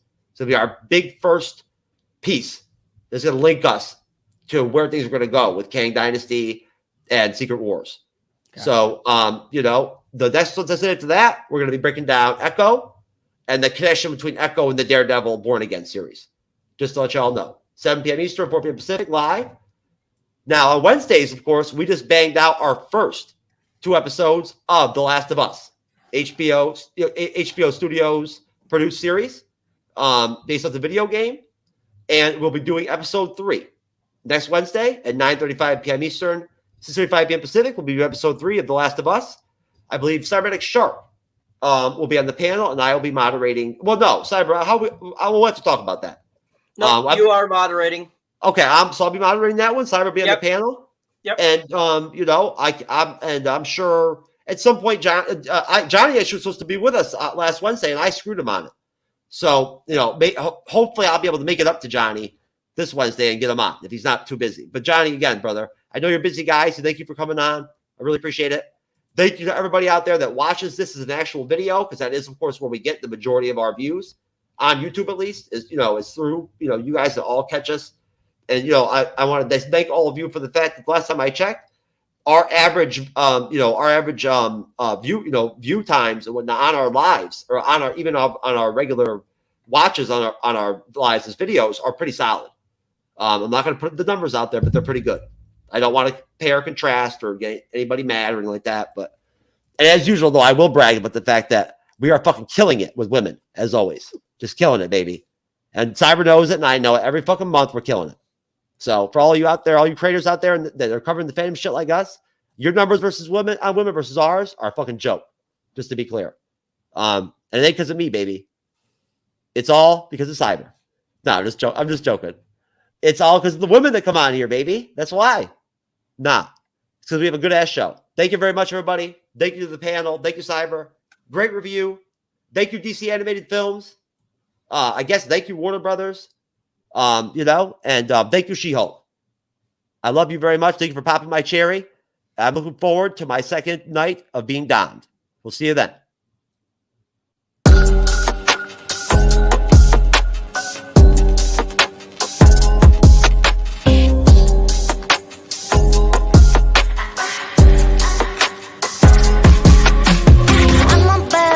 Every day of the week. If I hop up on the mic, they gon' play it on repeat. Cash 100 milli check, I get paid just to breathe. Kill it 24/7, cause I slay in my sleep.